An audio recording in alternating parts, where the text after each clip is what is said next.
Epione pain management and regenerative centre. ఇక మీ నొప్పులు శాశ్వతం కావు. ఉగ్రవాదులు, తీవ్రవాదులు ఇటువంటి సంస్థలన్నీ కూడా ఇవాళ కాంగ్రెస్ పార్టీకి మద్దతు ఇవ్వాల్సిందిగా బహిరంగంగా లేఖలు రాస్తా ఉన్నాయి.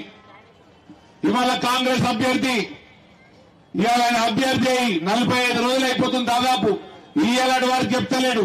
సిటిజన్షిప్ అమెండ్మెంట్ యాక్ట్ కింద హిందువులకి మీరు పౌరసత్వానికి ఎందుకు వ్యతిరేకమా కాదా అంటే చెప్తలేడు.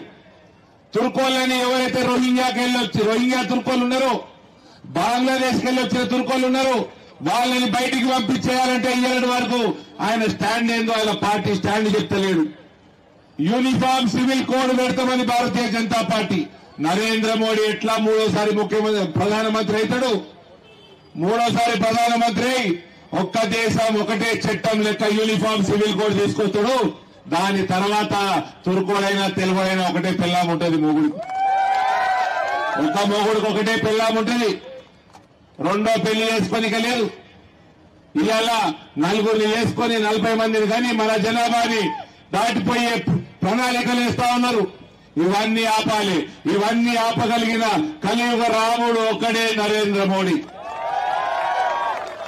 ఇవాళ 500 సంవత్సరాల తర్వాత బాలరాముణ్ణి తీసుకొచ్చి అయోధ్యలో ప్రాణ ప్రతిష్ఠ చేసి భారతదేశంలో రామరాజ్య స్థాపన చేసిన నరేంద్ర మోడీ ఎన్నిక మే 13 నాడు.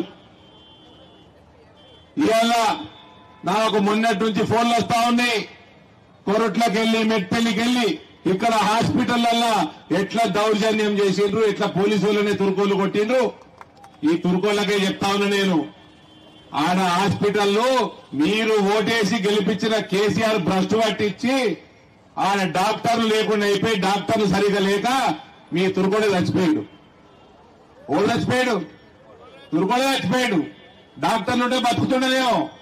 మీరు దిక్కుమాల నా కొడుకులకు అందరికి ఓట్లేసి పనికి మాల ప్రభుత్వాలు చేసిండ్రు. మీ పని మీకు పోయి మీరే నవ్వుకుర్రు. ఇవాళ హాస్పిటల్లో చచ్చిపోతే అక్కడ డాక్టర్ల మీద పెట్రోల్ పోసి రాలబెడతారా మీరు? ఇదా ఇక్కడ ప్రజాస్వామ్యం?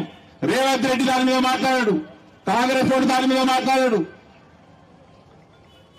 భారతీయ జనతా పార్టీయే మన హిందువులకి రక్ష, నరేంద్ర మోడీ రక్ష. రానున్న కాలంలో మీరు మన భవిష్యత్తు తరాలని, ధర్మానికి, దేశానికి భద్రంగా ఉండాలంటే నరేంద్ర మోడీని ఎన్నుకోవాలా. రేపు మన యువతకు అందరికి చెప్తా ఉన్నా, రేపు పోలింగ్ బూత్లలో పోలింగ్ ఏజెంట్లు ఉంటారు. ఏ బురకా పెట్టుకొని ఎవ్వరు ఓటేయనీకి వచ్చినా, బురకా తీసి ముఖం చూపెట్టాలి. తల మొత్తం, జుట్టు తల మొత్తం మొగోళ్ల ముందర చూపెట్టకపోతే పక్కకి చిన్న యూనిట్ ఉంటుంది, కర్టెన్ వేసి పెడతారు. ఆ కర్టెన్ వెనుక పోయి మహిళా ఉద్యోగులకి ముఖం చూపెట్టాలి. లేకపోతే ఓటేయనిచ్చేది లేదు. ఈ రోహింగ్యాలు, ఈ బంగ్లాదేశ్కి వచ్చిన తుర్కోళ్లు, వాళ్ళ మహిళలందరూ జమే ఓట్లేనికే. హిందువులకు వ్యతిరేకంగా ఏమైతుందో కొరట్లలో జరిగిన, హాస్పిటల్లో జరిగిన సంఘటన అది గుర్తుపెట్టుకోండి. రానున్న కాలంలో కాంగ్రెస్ పార్టీ వస్తే మొత్తం మన ఎస్సీ, ఎస్టీ, బీసీ రిజర్వేషన్లు ఎట్లయితే అనేక యూనివర్సిటీలలో తీసేసి మైనారిటీ స్టేటస్ ఇచ్చి మొత్తం తుర్కోలకు అప్పచెప్పిండ్రో అదే రకంగా చేయబోతా ఉన్నది దేశం మొత్తం. కాంగ్రెస్ వాడు నిర్లజ్జగా, మొగమాటం లేకుండా, సిగ్గు లేకుండా హిందువుల ఆస్తులు, పొలాలు, ప్లాట్లు అన్ని ఎక్స్రే చేసి ఎవరికి ఇవ్వాలి, ఎవరికి ఎంత అవసరం అంతనే ఉంచి మిగిలింది తుర్కోళ్ళకు పంచి పెడతా అండి బహిరంగంగా చెప్తా ఉన్నాడు.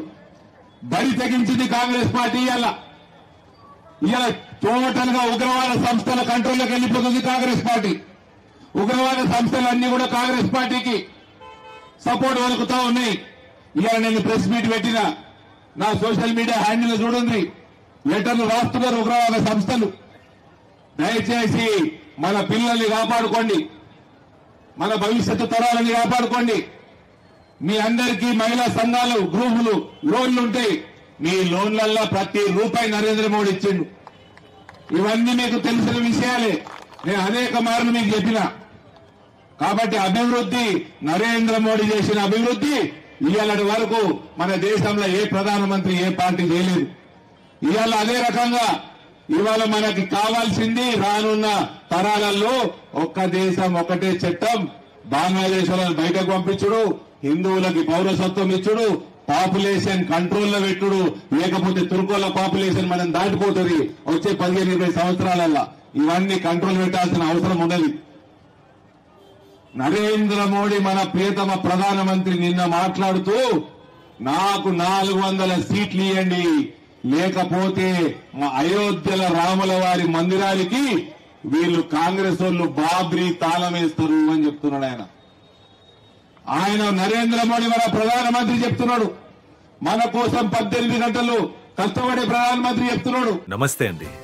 ఇది వ్యాపారం గురించి కాదు, ఓటు గురించి. ఎన్నికల్లో ఓటు వేయడం మన హక్కు మాత్రమే కాదు, కర్తవ్యం. ఎంతో మంది మహా నేతలు శ్రమించి ప్రాణత్యాగం చేసి ఈ అవకాశాన్ని మనకిప్పించారు. అందరూ ఓటు వేద్దాం. ఎందుకంటే ఓటు హక్కు ఊరికే రాదు. నా ఓటు ఎవరికో తెలుసా?